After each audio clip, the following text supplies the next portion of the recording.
Ah, agora tá. Vamos voltar lá. Então, então a ideia é... Opa! Ixi, o que deu aqui? Peraí. Ah, ai meu Deus. Ah, eu interrompi a... Desculpa, pessoal. Aqui. Ah. Ó, então, olha só. Vocês conseguem ver?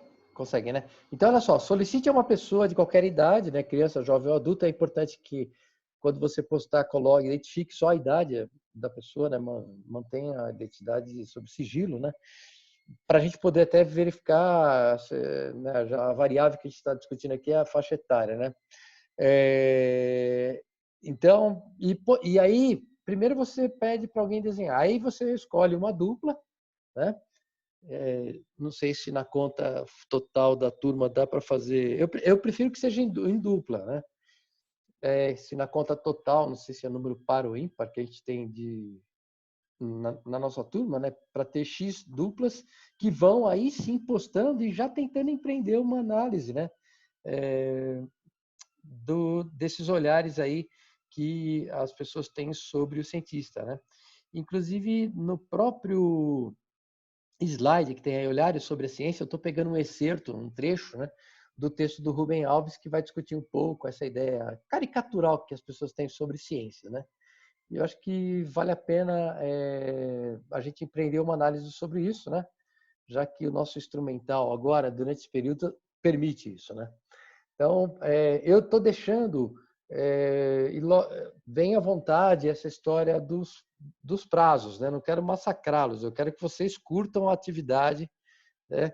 E aí tem uma solicitação da Vanessa sobre a questão da prorrogação, né? Então, eu posso fazer a prorrogação, tá, pessoal? De boa, né?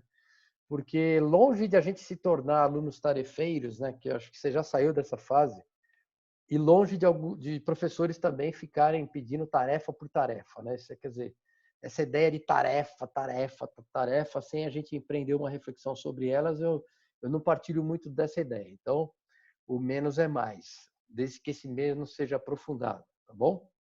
Então, eu vou fazer isso não, de nada, Vanessa. Eu vou prorrogar. Para o dia 4, tá de bom tamanho para todo mundo, pessoal? Só me dá um ok aqui pelo chat, né? Mas se quiserem sugerir outra data também não tem problema, tá? Lembra bem, priorize a compreensão de vocês, né? Essa é a questão da metacognição. Você monitorando a sua própria aprendizagem, né? E nesse aspecto eu queria só fazer e até para fazer uma provocação de que nós estamos vivendo dias complicados, né? O mundo todo parou por conta de uma partícula viral, né? Uma partícula que tem nanômetro, que cabe dentro de uma bactéria. Nós estamos falando, né? E conseguiu parar o mundo todo, né? E causando, né? Causando inclusive muito sofrimento, né? Logicamente, eu não quero ao lado do sofrimento, você tem também muito exercício de conteúdos atitudinais, aí, como solidariedade, né? Isso é interessante, né? Então, a crise, ela produz isso nos seres humanos também. Mas, a despeito disso, quem tem ocupado muito espaço na mídia é a própria ciência, né? Não sei se você tem notado isso, né? Eu partilhei, depois eu vou mandar para o grupo também, já me mandaram Ai, meu Deus, fugiu o nome do programa do Roda Viva, que foi aquele biólogo, o Átila, né? O Átila. E ele é um cara, um blogueiro, ele tem um canal no YouTube, Nerdologia, né? E foi legal porque populariza um pouco, né? As pessoas começam a compreender que a ciência é importante, isso é um destaque, mas de que a ciência também vai salvar. Então, tem um autor que fala desse caráter salvacionista da ciência, né? As pessoas depositam uma fé na ciência, né? Depositam uma certa crença, né? De que ela vai resolver todo e qualquer problema. E é importante vocês, quem não teve a oportunidade, eu vou mandar o link do YouTube, dele falando um pouco, né, sobre como que é uma realidade de uma atividade científica, né? A solução não vem para amanhã, né? Como a gente vive nesse mundo de que as soluções devem acontecer. Isso ratifica um pouco, pessoal, a ideia de, primeiro, que a ciência é uma atividade humana, tá?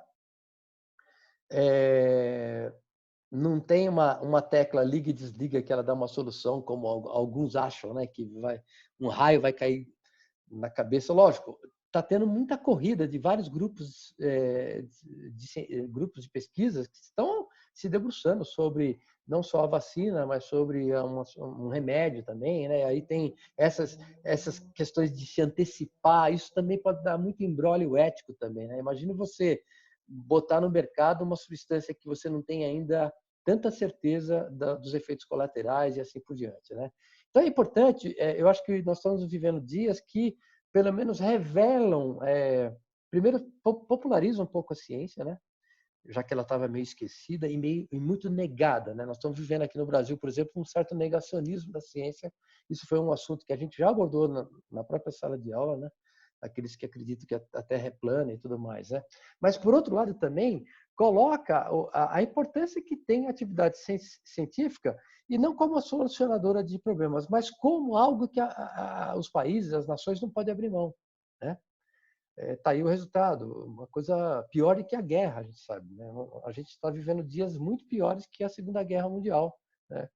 Não só no saldo de pessoas que ficaram doentes e que já morreram, que morrem, que morrerão, mas que fragilizou o sistema econômico, para vocês terem uma ideia. Então, mais do que nunca, eu estou puxando a sardinha para o nosso lado, né? Que como é importante, então, desde criança, né? Desde cedo, as crianças terem contato com temas científicos, então, para elas se sentirem até meio que convidadas a não serem cientistas necessariamente, mas pode ser que isso aconteça também, que os grandes países eles investem muito pesado nisso, né? Para que você tenha gerações de futuros cientistas. Não só isso que eu quero dizer, mas que as pessoas tenham também o quê? Um aspecto extremamente importante que é da ciência, que é lembra a interrogação? A dúvida. A dúvida significa o quê? A criticidade, né? E a criticidade para o dia a dia mesmo, né? Para eu poder, sei lá, eu pegar uma notícia e saber se ela tem credibilidade, né? Isso é um problema muito sério que a gente vive hoje, das más informações, das informações maldosas que circulam por aí, e como a questão da internet ela faz isso de uma maneira incontrolável e no aspecto do tempo. Então, as mentiras são por aí. Então, é isso tudo. Só para puxar um pouquinho a sardinha para o nosso lado. E por quê? Agora a gente vai para um território interessante, tá? Vocês estão me vendo, né? Imaginem que eu tenho dois campos aqui, ó, as minhas mãos. Um campo chamado ciência, que é o que a gente tem trabalhado, com as duas grandes concepções, indutivista ingênuo e hipotético dedutivo, e um outro campo chamado ensino-aprendizagem. São dois campos de conhecimento diferentes, distintos. E você está aqui, ó, onde está a minha cara. Imagina que tivesse uma pessoinha aqui, onde está o meu rosto. Isto é, em outras palavras, você tem que dar conta do saber específico chamado ciência e, ao mesmo tempo, você tem que mobilizar aquilo que você tem aprendido até agora no curso de pedagogia, que seriam as concepções de ensino-aprendizagem, suas práticas e tudo mais. Então, a gente está nessa interface. A gente está saindo de dois territórios. Tá? E para isso, só queria... desculpa, pessoal, eu estou correndo que nem um louco. Por favor, me interrompam, tá bom? Na medida da necessidade que eu tenha que retomar, fique à vontade. Eu queria só, mais ou menos, antes de abordar essa história de por que ensinar ciências, né? Pegar esse último slide que está nesse grupo de slides. Eu peguei esses slides, pessoal, lá do próprio Moodle, tá bom? Ele está lá naquela aba Concepções de Ciências. Mas eu queria só partilhar esse último slide, que acho que ele vai falar um pouco para nós, né? Olha que louco. Vocês conseguem ver? Sim. Legal. Então, vamos lá. Então, ó, eu tenho duas áreas distintas que estão sendo, então, separadas por essa linha tracejada. Uma área chamada ciência, onde nós estamos estudando concepção de ciência, e uma outra área chamada o quê? Concepção de ensino-aprendizagem. Isso aqui vocês já dominam muito, né? E isso aqui também vocês já estão começando a dominar, né? Então, o que eu estou estabelecendo aqui? Lembra bem, o cientista, ele não quer saber de aluno, ele não tem nada a ver com escola, com professor, tá bom? O cientista, o interesse dele é produzir conhecimento científico, tá? Assim como na escola, né, os pesquisadores na área de educação, eles têm um interesse muito grande na escola, na aprendizagem, no aluno, tá? Então, por favor, não confundam alhos com bugalhos. Por que você está falando isso, Paulo? Porque olha, eu achei muito interessante as postagens que eu vi até agora. Parabéns pela participação lá no fórum, né? Mas eu achei interessante, e eu desencadeei algumas perguntas lá no fórum para a gente conversar em torno delas, mas é mais para produzir uma discussão e o coletivo é importante. Então, continue participando do fórum da semana passada, inclusive. Tá?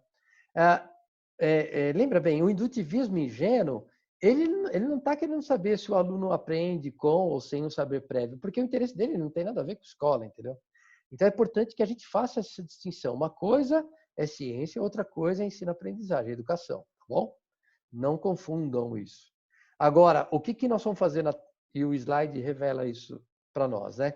Que, geralmente, isso aqui a gente já viu, professores que têm concepção muito vinculada ao indutivismo ingênuo de ciência, por exemplo, que acredita que a ciência é absoluta, imutável, isto é, que ela não muda, que a ideia de descoberta, que a ciência é pura e simplesmente um reflexo simples da realidade.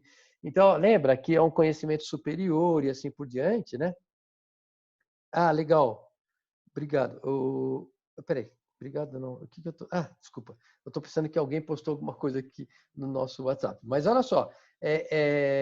Então, essas características de indutivismo ingênuo, professores que pensam assim sobre a ciência, geralmente têm uma prática tradicional de ensino-aprendizagem, né?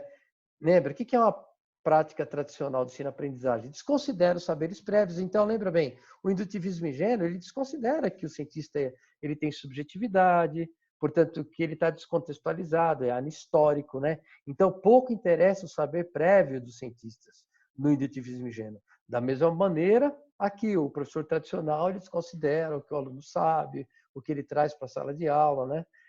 Você apenas tem uma transmissão e recepção. Outra comparação aqui, vamos pegar assim, no indutivismo ingênuo, o conhecimento científico está no dado, está na realidade, está no fato, né? Aqui é a mesma coisa. Um professor que é tradicional, o conhecimento não está no aluno, está na boca dele, está na cabeça do professor que, ao falar, ele está transmitindo, né? É a falsa ideia que está transmitindo o conhecimento, ele está inculcando o conhecimento no aluno, né? Isto é, o aluno não está construindo conhecimento. Basta o aluno copiar da lousa que ele vai estar aprendendo. Basta ele ler, entendeu? É uma ideia de transmissão e recepção. Alguma pergunta nesse aspecto, pessoal? Eu vou dar uma pausa aqui para receber perguntas.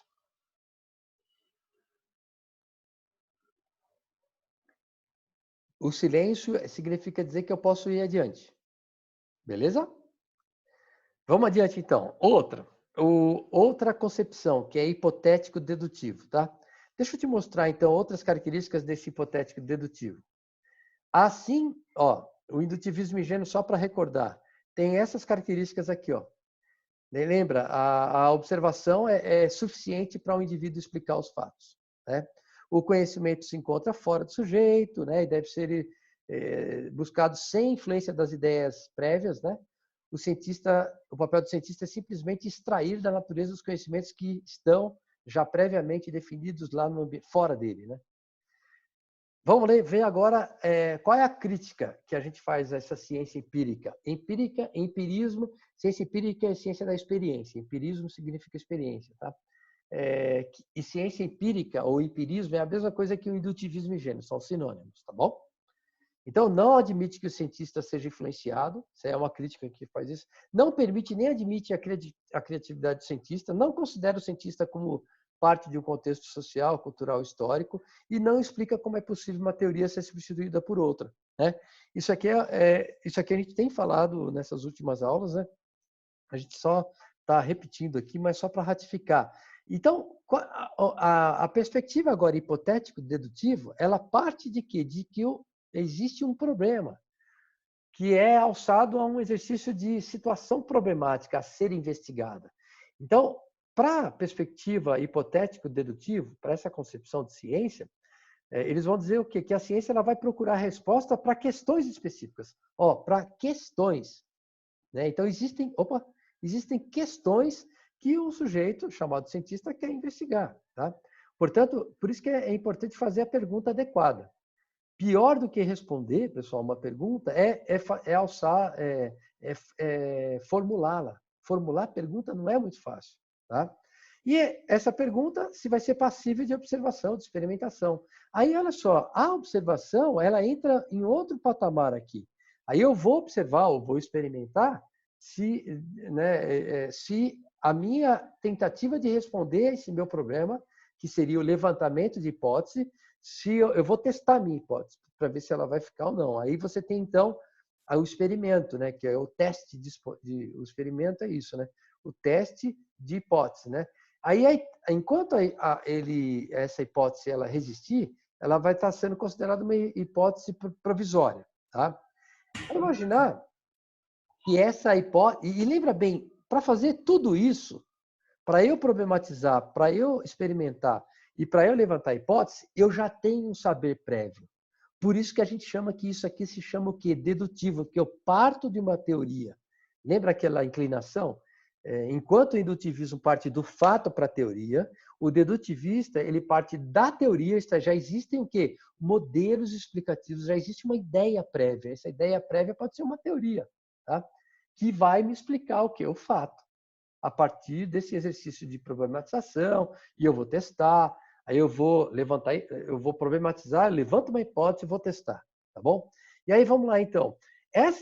Se as conclusões elas são plausíveis, né, significa então que ela resistiu ao teste, ela resistiu a esse meu teste de hipótese, né? Então a hipótese ela pode ser o quê? Aceita ou não. Quando a hipótese é aceita e ela vai resistindo ao longo do tempo, isso vai se tornando o quê? Uma teoria. Tá? Então, na realidade, a hipótese ela antecede a teoria, tá? o status de teoria. Sabe? Vamos imaginar, existe a teoria de que, sei lá, a teoria da biogênese. O que é a teoria da biogênese? Estou dando como exemplo, fique em paz que ninguém precisa saber da biogênese. Mas a teoria da biogênese falava o seguinte, que ela fala, né, que todo ser vivo surge de outro ser vivo. Porque antes disso tinha uma teoria chamada abiogênese, não biogênese, que qualquer forma de vida poderia vir de qualquer coisa. Isso aí a gente até já falou na sala.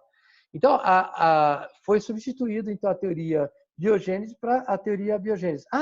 Vou dar um exemplo muito conhecido teu, que é a teoria da hipótese, a teoria fornalha para o coração e a teoria o quê? Bomba, né? Então, o modelo foi substituído por outro, tá? E aí, a gente sabe a relação que a criança tem com a ciência, né? Ela tem uma relação, inclusive, prazerosa com a natureza, já que nós estamos falando de ciências da natureza. Elas sentem satisfação em formular questões, você sabe disso, os alunos adoram perguntar. Então, fazer pergunta, eu vou botar entre aspas agora essa palavra, perguntação, faz parte do quê? Da natureza da criança. E você sabe que ao longo da trajetória da criança na escola, a gente vai podando isso, né? A vontade dela fazer pergunta. Quando chega no ensino superior, a pessoa entra mudo e sai calado, né? Então, e isso ao longo da escola, no ensino médio, então pior, né? Ninguém gosta, inclusive, por outras razões, inclusive, tá? Porque ele não quer revelar o que não sabe, né? Às vezes você não tem um clima afetivo legal na sala de aula para que a pergunta aconteça, para que o erro ocorra, né? E lembra bem, fazer ciência é errar também, né? Já que é uma atividade humana, tá? Então, essa relação prazerosa com as coisas da natureza, ela vai se esvaindo, ela vai sumindo, né? E eu falo isso com muito peso no meu coração. A escola, ela presta um desserviço nesse aspecto. Ou ela presta um serviço a tirar todo o encantamento que a criança tem na relação que ela tem com as coisas da natureza. Por exemplo, se você levar uma criança para observar um jardim, ela vai ver cores que você não está vendo, ela consegue perceber cheiros, ela consegue perceber formas, ela consegue perceber odores, né? Que a nossa insensibilidade humana nos impede muitas vezes, né? Então, percebeu que a gente deveria cultivar um pouco mais esse lado, né? Bom, turminha, então olha só, a gente já viu isso aqui, que são o que os professores pensam, né? E como que eles ensinam, né? De acordo com a perspectiva que é empirista, né?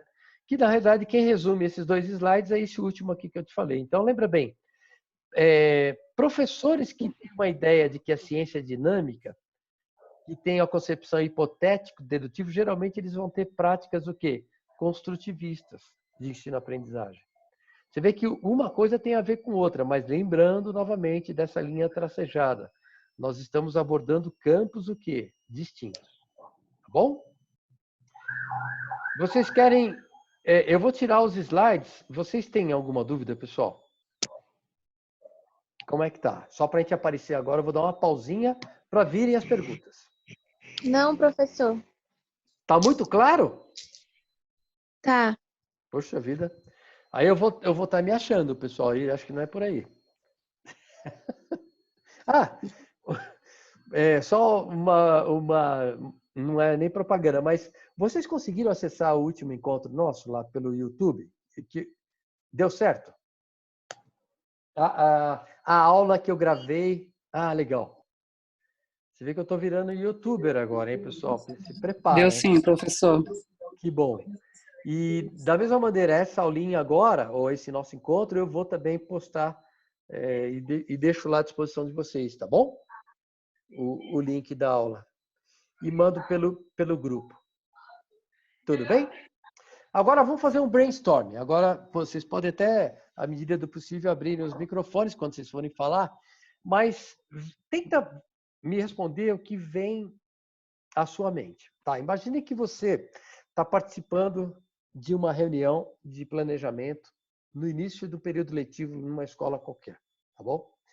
E aí tá rolando uma disputa, quantas aulas vai ter lá de alfabetização, né, de língua portuguesa, quantas aulas vão ter de matemática, de história, de geografia, de educação física, de artes, de ciências. E você é uma pessoa que eu sei que eu te conheço, você adora ciências. E aí você fica lá tentando defender mais tempo, que isso é uma disputa que acontece nas escolas, você sabe disso, né? Praticamente no ensino fundamental, nos anos iniciais, praticamente você tem matemática, português e matemática, né? Alfabetização e matemática, né? Mas vamos lá. Imagine que a coordenadora, então, ela para e ela olha para você e diz o seguinte: Geisa, Letícia, Sônia, Emily, Carol, Mariana, Rose, Jonas, e Tânia, e Vanessa, e Thalita, por que nós aqui como escola, devemos ensinar ciências da natureza para essas crianças dos anos iniciais do ensino fundamental? Vamos lá, a pergunta é então, ela olha para você e pergunta, por que devemos ensinar ciências da natureza nos anos iniciais do ensino fundamental? Oi, Lara, tudo bem? E aí você vai tentar, então nós vamos fazer um brainstorm aqui. Tudo bem, Lara? Oi, Lara. Oi, Júlia. Tudo bem? Oi, Sônia. A Sônia já estava. Oi, Emily também. Mas vamos lá. Olá. Tudo Podem falar, então. Tenta responder com uma justificativa para essa pergunta. Por que devemos ensinar ciências da natureza? Ajuda na compreensão da ciência natural. Então, ele vai saber compreender. Ótimo, Sônia. Quer dizer, ele... Informações. Ótimo. Então, por que é noite agora, né? E amanhã vai ser dia, né? Então, o que a Sônia quis dizer, para ele compreender até o próprio entorno dele, quer dizer, os fenômenos da natureza, né? Interessante. Boa, Soninha. Então, podia estar escrevendo isso aqui agora, mas, para compreender a natureza. O que mais?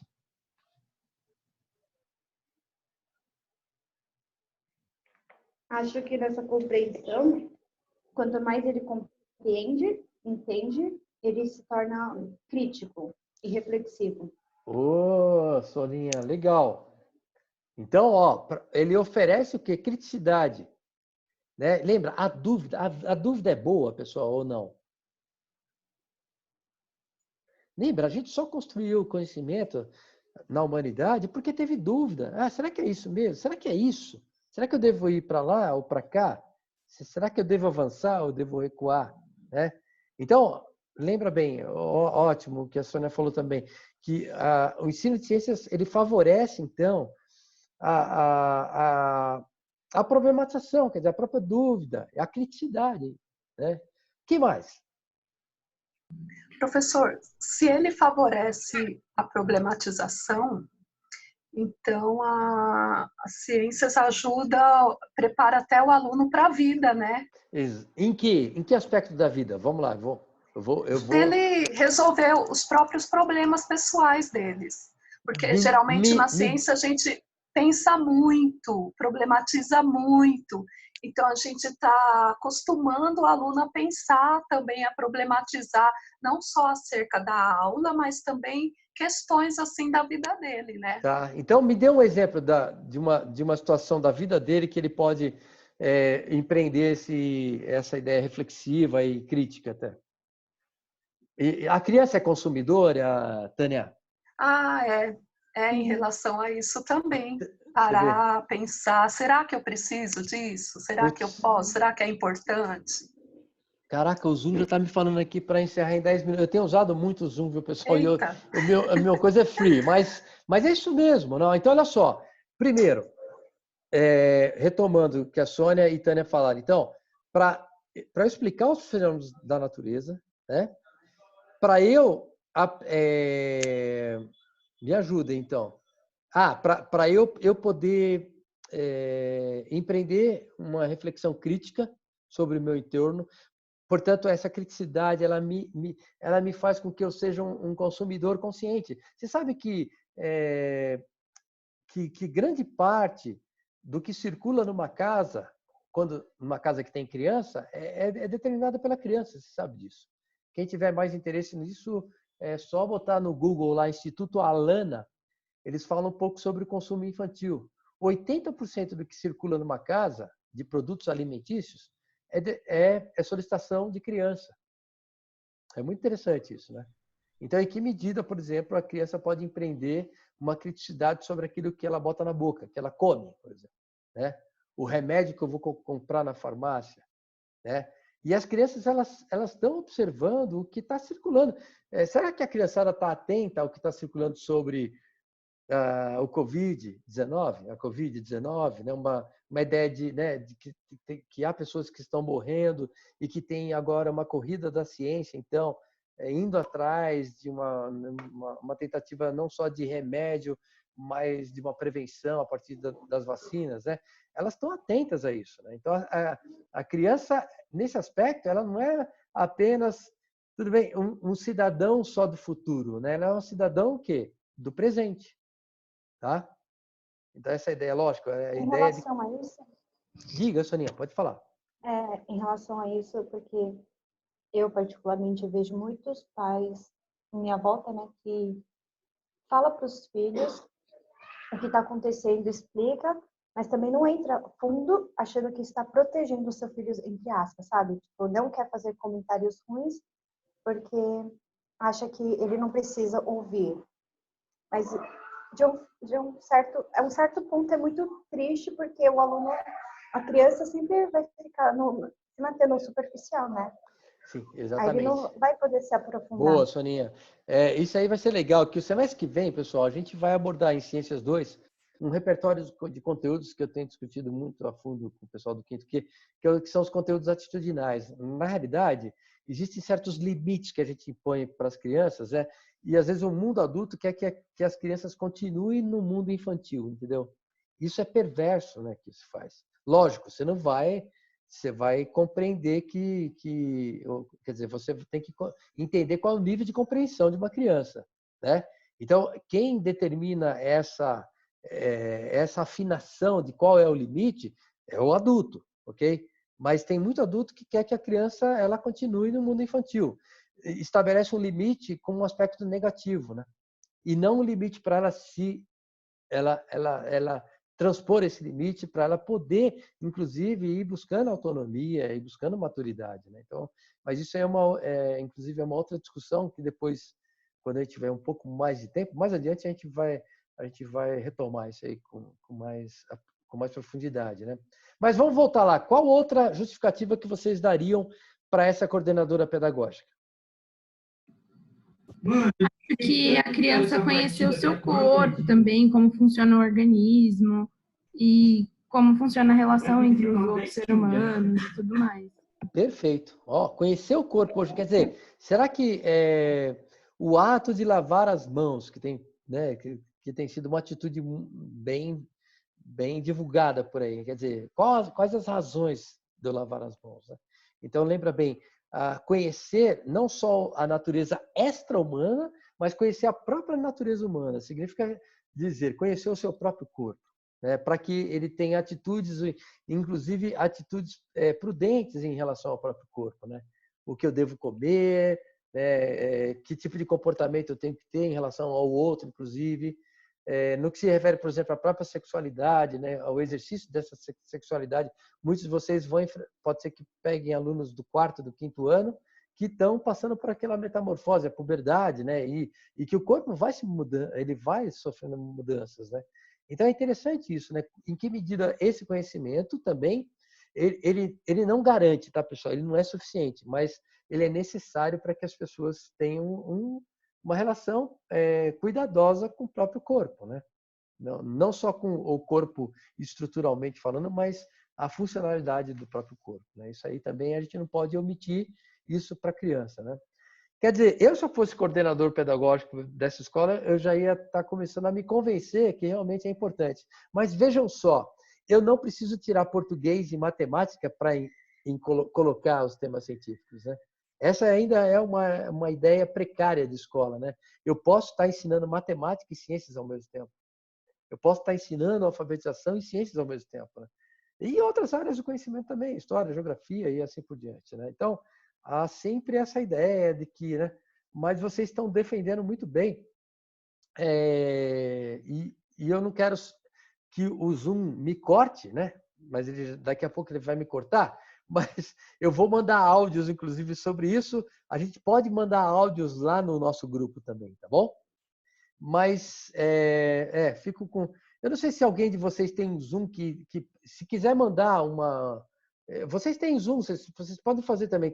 Vocês querem mandar um convite lá para o grupo, a gente continua a conversa, vocês que sabem. O que vocês acham disso? Eu acho interessante. Então, quem é que pode mandar um convite lá para o grupo? Manda pelo WhatsApp. Thalita, pode mandar? Ou Jonas? Jonas, Eu mando sim. Eu mando aqui, eu faço. Ah, você manda então, Thalita? Mando. E a gente continua a conversa, porque eu queria mais ouvi-los, né? Senão fica só uma exposição minha aqui. Beijinho, até mais. Então, vamos lá na casa da Thalita. Vamos lá. Um beijo, pessoal. Até mais. Até daqui a pouco.